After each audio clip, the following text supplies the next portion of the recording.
You're crooked, and Meet the Press is crooked. A flare-up between Donald Trump and a journalist. American media isn't just under presidential pressure, though.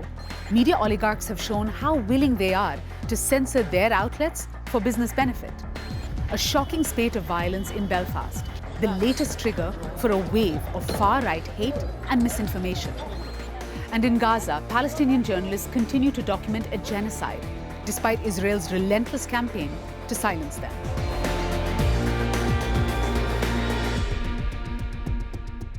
There is never a dull moment in Donald Trump's White House. The president is trying to negotiate an end to the war with Iran, which keeps threatening to reignite. Midterm elections are less than 6 months away, and the Football World Cup, co-hosted by the United States, has just kicked off. Amid all of that, there's another consequential front in the political battleground: the American media. Because with Trump, the relationship between the presidency and the press is never just background noise. It is part of the story. Consider this past week: Trump's abrupt walkout from an interview with NBC's Meet the Press, fresh turmoil at CBS and its flagship program, 60 Minutes, and the president openly speculating about how a change of ownership at CNN might affect its coverage.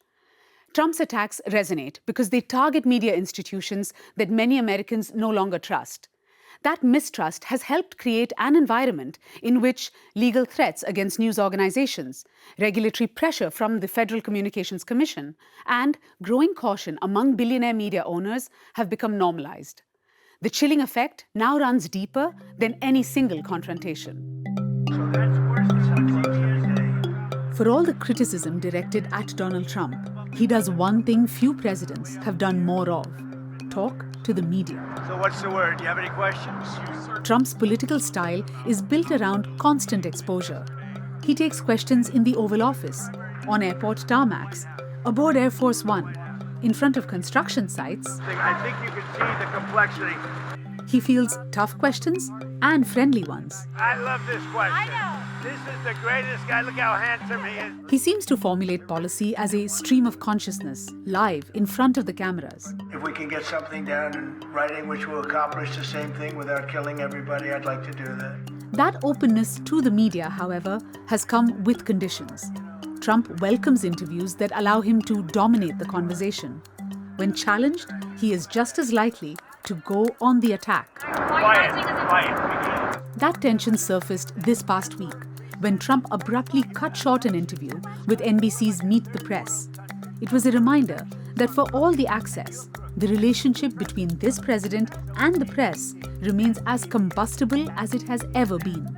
You're one-sided crooked network. So let's call it quits because I've had enough. The relationship between the American legacy news media, television media, and the president is incredibly tense. A country can never be great with a dishonest press. We see it playing out in these pretty extraordinary ways, including, of course, the recent interview in which Trump walked out of Meet the Press. I've sat in the rain with you. Should the leader of the free world walk out on an interview? Is that appropriate? My answer, hell yes. I want more of that, not less of that. We've got to be able to hold these news organizations that are clickbaiters, that are looking for social media hits, accountable. And you hold them accountable by doing exactly what President Trump did. I'm going to drop my mic. I'm going to be a gentleman. You can end the interview because I had enough. I think it's important to contextualize the antipathy that you're seeing between Trump and the media. What you have to understand is, from the conservative point of view, the antagonism started during the liberal era. And a lot of what we see as beating up on the press is really retribution for how they felt like they were treated under Joe Biden in particular. Right now, the former president himself is making remarks tonight. We don't consider that necessarily newsworthy, and there's a cost to us as a news organization of knowingly broadcasting untrue things. Really, through that lens, I think you have a better understanding of how Donald Trump can say sort of accurate things about how the media has bias, how corporate media is often purchased and used for propaganda purposes, while not also acknowledging that he is the one in charge now and his allies are the ones that are doing the purchasing. The polarization of American media did not begin with Donald Trump. It has been decades in the making. and the concentration of media ownership has played a significant role. Just look at the numbers. In 1983, around 50 companies controlled most of the American media landscape. By 2025, that number had shrunk to just 5. Today, the world's richest man runs X. Another billionaire family controls Paramount, the parent company of CBS, and is currently pursuing another mega media deal. A tech magnate owns Facebook, Instagram, and WhatsApp. Another billionaire holds the Washington Post. Yet another owns Fox News, the Wall Street Journal, and the New York Post. Trump's second term has accelerated trends that were already underway. The clearest exhibit, the purchase by the tech and Hollywood-invested Ellison family of CBS, and the installation of a controversial journalist and media entrepreneur, Barry Weiss, as editor-in-chief. Almost immediately, the network was in turmoil.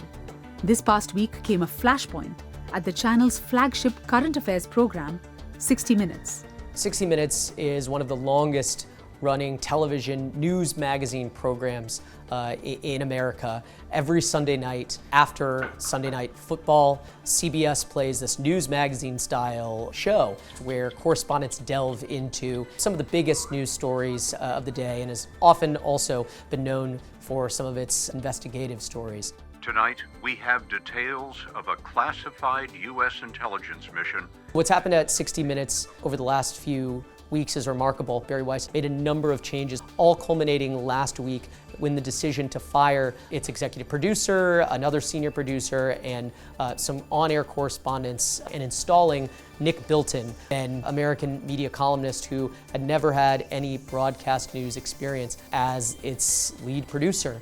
And this was something that really frustrated and upset many people, and its most well-known correspondent, Scott Pelley, blew up and accused them of incompetence. He accused them of bias, essentially. There was a thumb on the scale for the president's version of events that I had never seen in 37 years at CBS News. Of course, Barry Weiss is putting her thumb on the scale. That's what she was hired to do. That's her job. This is the end point of the media consolidation that's been happening for a very long time, and choices that are being made by these media companies to give up their freedom of speech to make certain kinds of business deals, right? In a world where we have the corporate media consolidation that we have, do we have an expectation that the billionaires are going to prioritize free speech over their investment? We asked CBS for an interview.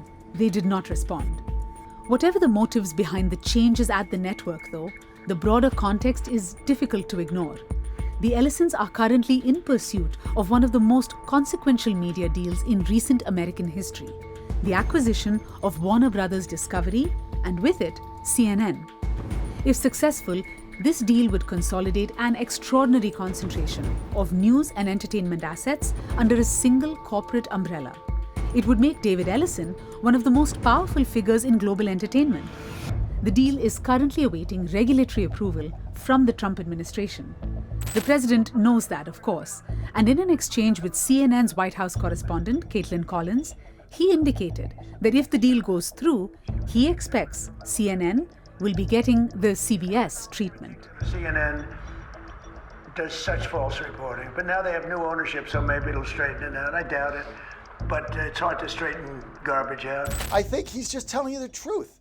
Everybody on our side knows that CNN is basically, we call it the clown news network. But look, he calls on them, doesn't he?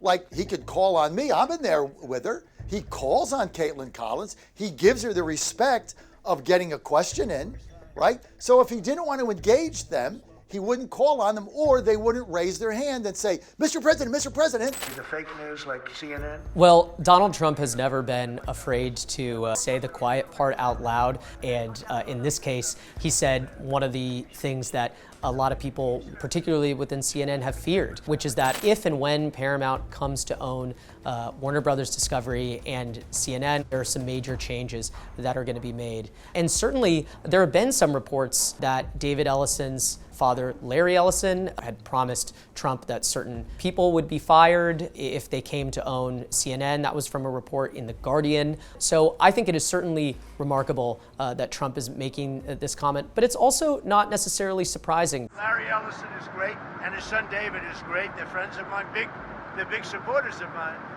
and they'll do the right thing. And that companies who have business in front of the federal government need to show what they're going to do for Donald Trump in order to have their business go forward if it needs regulatory approval. Trump doesn't care about being obvious and open about media bias in his favor that he has pushed, because he is in a position politically to act with impunity. This has been Donald Trump's sort of magic trick for a long time. He gets credit for being honest about bad things, even if he's the one doing the bad thing. Because everyone on some level understands we live in a corrupt society, and at least he's not trying to BS us about it. This is a tinderbox moment in the United States and beyond. A mercurial president is caught in a war with Iran of his own making that he is struggling to bring an end to. Midterm elections are approaching.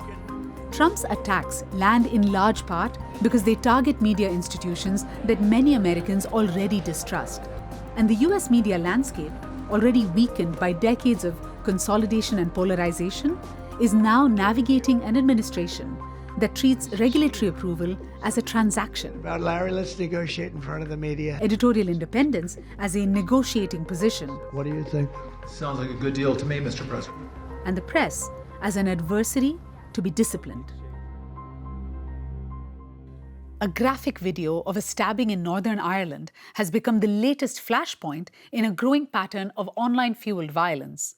Far-right activists and commentators in the UK and beyond seized on the footage to rally support for anti-immigration protests, helping ignite days of unrest. Elettra Scrivo has been tracking the story. The violence in Belfast began with a video showing a man pinned to the ground as his attacker repeatedly struck at his head and neck. Police later charged a 30-year-old asylum seeker from Sudan with attempted murder. The video quickly went viral, becoming the latest trigger event for an international network of far-right groups. The far-right activist Tommy Robinson shared a list of planned demonstrations across the UK to his millions of followers on X. Elon Musk amplified posts, claiming, quote, "murderous migrants beheading innocents is the problem, not social media." By the time X placed restrictions and warnings on the video, it was too late. Those calls to action had moved from the screens to the streets. Hundreds of masked demonstrators set parts of Belfast ablaze, torching vehicles, looting shops, and targeting homes believed to be occupied by ethnic minorities. I'm afraid maybe I might be the next to be attacked on the street. Across social media, the unrest fed on itself. Posts celebrated the attack, shared protest locations, and urged supporters to keep mobilizing. The speed of this mobilization reflects a growing trend.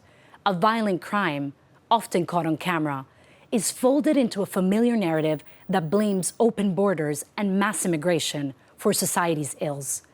Similar scenes followed the killing of student Henry Nowak by a British-born Sikh man in Southampton. And the outrage spread beyond the UK. Polish MEP Dominik Tarczyński linked the attack in Belfast and the death of Nowak. Dana Loesch, a right-wing American radio and TV host, called for torches and pitchforks, while a Spanish neo-Nazi group declared its support for what it called Irish patriots. The narrative driving much of that anger is at odds with the evidence. Most available government data doesn't support claims that foreign nationals are more likely to commit violent crimes. But facts just don't travel as fast or as far as misinformation. Thank you. Gaza may have largely disappeared from international headlines since the so-called ceasefire took effect last October. On the ground, however, the killing has continued, and so has the danger facing journalists. More than 260 media workers have been killed in Israel's campaign in Gaza, nearly a fifth of the territory's press corps. Those who remain work under the constant threat of danger to themselves and their families. Others face detention without charge or trial. Former detainees have described beatings, starvation, sexual abuse, and torture in jail. May was the deadliest month in Gaza this year. June is already on track to surpass it. And as much of the world looks elsewhere, at Iran, at Lebanon, at a ceasefire that exists in name only, Gaza's remaining journalists continue documenting the destruction, recording stories of survival and displacement. Sharif Abdul Quddus is a journalist and editor at Dropsite News. He works closely with reporters still on the ground in Gaza. Sharif, thank you very much for making the time. As I said, you are working closely with Palestinian journalists in Gaza. You're commissioning reporting from them. Can you give us a sense of the state of journalism there today? How difficult is it for reporters who remain to continue documenting this genocide, which is ongoing? So the sheer number of journalists killed, 1/5 of the press corps, has severely affected how much coverage is coming out of Gaza. The number killed is almost beyond comprehension. And that's not counting the vast number of journalists who have been wounded or those who have been forced to leave Gaza and who are no longer on the ground. One of the more tragic stories that captures the scale of this came through Dr. Hossein Abu Safia. He's the director of the Kamal Adwan Hospital in northern Gaza. He was detained by Israeli forces, and there's a very famous picture of him as he's walking over the rubble towards an Israeli tank. And he was later arrested, and he's been in prison ever since. He recently sent a message asking his son to urge the prominent journalist Anas al-Sharif to speak about the suffering of Palestinian prisoners. Dr. Hossein Abu Safia had no idea that Anas al-Sharif was assassinated nearly a year ago in an Israeli airstrike on a media tent in Gaza City on August 10th. That killed him and 5 other journalists. Israel murdered the entire Al Jazeera team in Gaza City as it was planning a full-scale invasion to take control of Gaza City, the largest city in Palestine. Such is the horror of what Israel has wrought against journalists in Gaza. So the so-called ceasefire that went into effect in October is a ceasefire in name only. The scorched earth bombing may have stopped or slowed, but the genocide continues and the killing of journalists continues. Sharif, we've talked before about Israel's systematic killing of journalists in Gaza. This is a campaign so deliberate that the names of some of these reporters appeared on target lists before they were killed. Our mutual colleague Hossam Shabat, for instance, was amongst them. How has the scale of the death, injury, and risk changed the way journalists in Gaza are approaching their work? Has it altered why they report, how they report, whether they can report at all, actually? At one point in the genocide, journalists in Gaza were being targeted by the Israeli military so frequently and systematically that they were seen as a danger to even be around. One of the primary journalists I worked with at Dropsite is a young reporter named Abu Bakr Abad. And he made the almost impossible decision to leave Gaza last year because he was suffering from malnutrition as a result of Israel's starvation campaign, but also because he felt he was endangering his family by living with them and continuing to report, and that Israel would target him because he's a journalist. So Israel's unprecedented killing campaign has become so systematic that the press vest has been turned from a shield into a bullseye. And yet the journalists who remain in Gaza, like Abdul Qadir Sabbah, who I work with closely at Dropsite News, like Muhammad Ahmed and so many others, have said that they will not stop their work, and they're determined to continue to cover what's happening on the ground, no matter the cost. There are amazing journalists still working in Gaza, and Western media outlets should hire them and work with them and platform their incredible reporting. Sharif, there's been a marked drop-off in media attention on Gaza, and this is despite the fact that the killings are continuing at a daily rate. Why is that? And how much of Israel's calculus relies on this fatigue, on the premise that it can keep continuing to kill Palestinians at this rate without people caring? There is a marked drop-off of coverage of what's happening on the ground in Gaza because there appears to be a widespread perception that is actively encouraged by the US and Israel that the agreement in October produced a meaningful ceasefire. And now Hamas and Israel are just quibbling over the details. But nothing could be farther from the truth. Israel has known for 2.5 years now that it can bomb and shell and shoot and starve and displace Palestinians, and they will not be held accountable for it.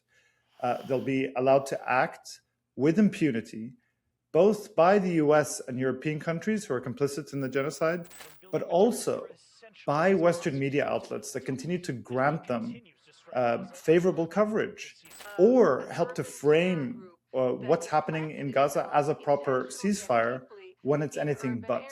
So one of the problems with this ongoing ceasefire, non-ceasefire situation is that almost any place in Gaza can credibly said to contain terror infrastructure. So I think it's those two reasons that we've seen what is a marked drop-off in coverage. And over the past couple of months, the genocide in Gaza is again becoming more acute. We have seen a rise in killing. May was the deadliest month in Gaza in 2026.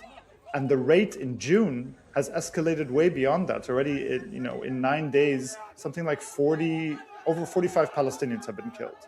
And this is all happening as the world is looking away. I just want to get back to that other part of my question. How much of Israel's calculus relies on this audience fatigue, relies on the drop-off of media attention, actually? I wouldn't say that Israel bases its actions on its calculation of audience fatigue or media perception or these things. When the genocide when it was conducting its Scorched Earth campaign, there was a lot of coverage, mixed ways of covering it, but there was a lot of coverage, and Israel continued anyway. I don't think that Israel makes decisions based on how it's being perceived. It makes decisions based on whether its primary backers, the United States and Europe, allow it to. Israel cannot conduct this level of bombing without constant arms transfers from the United States. Israel would not be able to exist as an apartheid state, as a settler colonial state, without US backing constantly.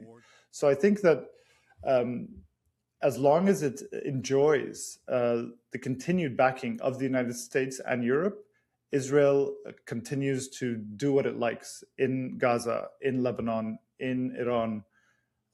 It's not basing its decisions on coverage. Scores of journalists from Gaza and the West Bank have been picked up and held in prison without charge or trial. And former detainees, when they come out, they talk about abuse in jail. One veteran reporter, Ali al-Samoudi, who was actually standing beside Al Jazeera's journalist, Shireen Abu Akleh, when she was shot and killed back in 2022 by an Israeli soldier. He has spent the past year in detention, and he described Israeli prisons as cemeteries for the living. What do we know about the treatment of journalists in Israeli prisons? And what impact is this having on those who are outside and who need to anticipate how they will be treated if they get picked up? These are not detention facilities, these are torture camps. Ali Samoudi is a veteran Palestinian journalist from Jenin. He was shot in the shoulder when an Israeli sniper opened fire on Shireen Abu Akleh and him and other journalists on May 11th, 2022. Last year, Israeli soldiers came to Ali Samoudi's house, beat him, arrested him, and threw him in administrative detention for a year without charge or trial. When he was released, he was unrecognizable. I watched the video of him, I couldn't believe my eyes. He had lost 60 kilos, and he described the hellish conditions inside. It's truly remarkable that Palestinian journalists continue to do their work and are determined to do so despite facing this ever-present danger of arrest and imprisonment. Israeli forces have repeatedly targeted journalists, medical workers, and rescue personnel. They did this in Gaza, now they're doing it in Lebanon. Can you explain this for our audience? What is the strategic logic of going after these professions so deliberately? And what does a society become when it loses journalists and doctors at this scale? Lebanon is the deadliest country in the world for journalists in 2026 because Israel has gone on a killing spree of Lebanese journalists. Journalists reveal to the world what is happening on the ground, and targeting them is to silence them or to try to. Israel's killing the messenger at an unprecedented rate in order to operate in the darkness. Journalists are trained storytellers and are trained investigators. And that's why they're so valuable, especially in conflicts. And this is a genocide, the ultimate crime of crimes that needs to be documented. And so that's why Palestinian journalists have been so determined to do it. And I think that's a responsibility of journalists outside of Gaza as well. We can't let the world look away. And we need to work with Palestinian journalists in Gaza to platform their reporting and their work. Sharif Abdul Quddus, thank you very much for joining us here at the Listening Post. And finally, the 2026 FIFA World Cup kicked off this week across the United States, Mexico, and Canada. It is the biggest tournament in the competition's history. It is also taking place under circumstances unlike any previous World Cup. For the first time, one of the host nations is actively involved in a war with a country represented in the tournament. The United States' restrictive immigration policies sit uneasily alongside a competition built on the idea of global participation. Football delegations have encountered multiple difficulties, and they're making headlines. Iraq's star striker was detained and questioned for 7 hours on arrival, while the team's photographer was denied entry altogether. Perhaps the most criticized case involved Somali referee Omar Artan, who was detained for 11 hours before being refused entry at Miami Airport. Artan would have been the first Somali official to referee at a FIFA World Cup. Somalia is one of 12 countries covered by President Trump's travel ban, a policy that Amnesty International has called discriminatory, racist, and downright cruel. Back home in Mogadishu, Artan was greeted by cheering crowds at a local stadium. And despite the passions the World Cup inspires, it might prove to be one of the warmest receptions any referee receives during the tournament.